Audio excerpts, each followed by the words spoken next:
তুমি ইঞ্জিনিয়ার মানুষ, তুমি রাস্তায় দাঁড়াবা, জুস বিক্রি করবা, এটা কিরকম দেখায় না? ফ্রেন্ড সার্কেল তো টিটকেরি করে, ইভেন এখনো টিটকেরি করে।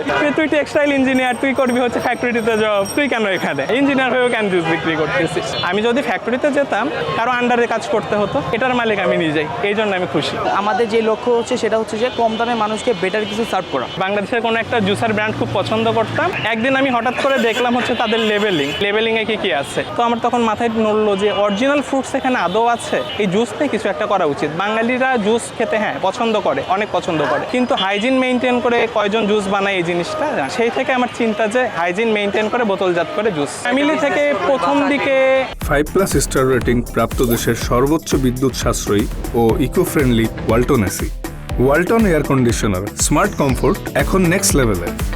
একটু বাধা আসেনি যে তা না। তুমি ইঞ্জিনিয়ার মানুষ, তুমি রাস্তায় দাঁড়াবা, জুস বিক্রি করবা, এটা কিরকম দেখায় না? তারপরে আমি যখন ফ্যামিলিকে বুঝাইলাম, 1 মাস যায়, 2 মাস যায়, তারপরে ফ্যামিলি থেকে প্রচুর সাপোর্ট পাইছি। প্রথম 2 সপ্তাহ আমি কথা বলতাম খুবই আস্তে ধীরে, লজ্জা করে। এখন আমি সারা জীবন একটা প্রাইভেট ইউনিভার্সিটিতে পড়াশোনা করছি, তো ওটার পরিবেশ ছিল একরকম। রাস্তার মানুষজনদের সাথে যখন মিশছি তখন পরিবেশ অন্যরকম। তো তখন আমি প্রথম থেকে হেজিটেট ফিল হইতো, আস্তে আস্তে হেজিটেটটা কেটে যায়। এখন আলহামদুলিল্লাহ হেজিটেট আর নেই। প্রোডাক্টটা লুকিংয়ের জন্য, সেলিংয়ের জন্য ডাকতে হয়নি।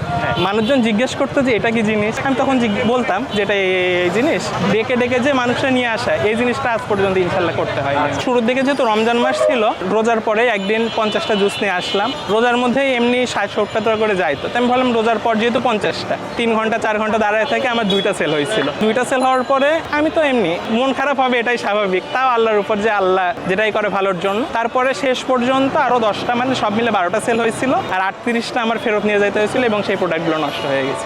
আল্লাহর উপর যেহেতু সবসময় ভরসা ছিল, আমি পারবো না এটা না, কিন্তু থেকে থেকে চিন্তা হইতো যে মনে হয় এই জিনিসটা আর হবে না। পরের দিন গেলাম, পরের দিনও 10টা ফেরত নিয়ে যেতে হয়েছে। তারপরের দিন 6-7টা এরকম করে ফেরত নিয়ে গেছি, কিন্তু আলহামদুলিল্লাহ সবগুলোই সেল হয়ে যায়। জানিয়ে আসি সব সেল হয়ে যায়। সকাল থেকে আমি জিনিসটা বাজার করতাম, মেক করতাম। তো রাত্রে হইলে আমার মনে হয়তো যে এত কষ্ট করলাম, আরো যদি বিক্রি হইতো, আমার হয়তো লাভ হয় না কোনোদিন, সমানে সমান থাকতো, কিন্তু মনে হয়তো যে এত কষ্ট করতেছি, চাকরি যদি করতাম বেতনটা তো ঠিকই পাইতাম। সকালে ঘুম থেকে উঠে আমার প্রথমে দৌড়াতে হয় বাজারে, কারণ আমার ফ্রেশ ফ্রুট কিনতে হয়। ফ্রুট যত ফ্রেশ হবে, জুসটাও সেরকম ফ্রেশনেস আসবে। প্রথম দিকে তো আমারই কাটাকাটি করতে হতো, সবকিছু করতে হতো। এখন কাজের লোক রাখা হয়েছে, কাজের লোক কাটাকাটি করে সবকিছু একবারে সাইজ করে দিয়ে যায়। দেন আমার হচ্ছে মেকিং শুরু করতে হয়। আমার যেহেতু টার্গেট মানুষটা ভালো জিনিস খাওয়ানো এবং ভেজালমুক্ত জিনিস খাওয়ানো, সেই জন্য আমি ফুড গ্রেড বোতল সিলেক্ট করলাম। ফুড গ্রেড বোতলের দাম অনেক, তখন এই ফুড গ্রেড বোতলই আপনার অলমোস্ট 10 টাকা পড়ে যায়। তারপর আমার ফ্রুট কিনে নিয়ে আসা, ফ্রুট অরিজিনাল কিনে নিয়ে আসতে যে খরচটা আছে, কর্মচারীর বেতন আছে।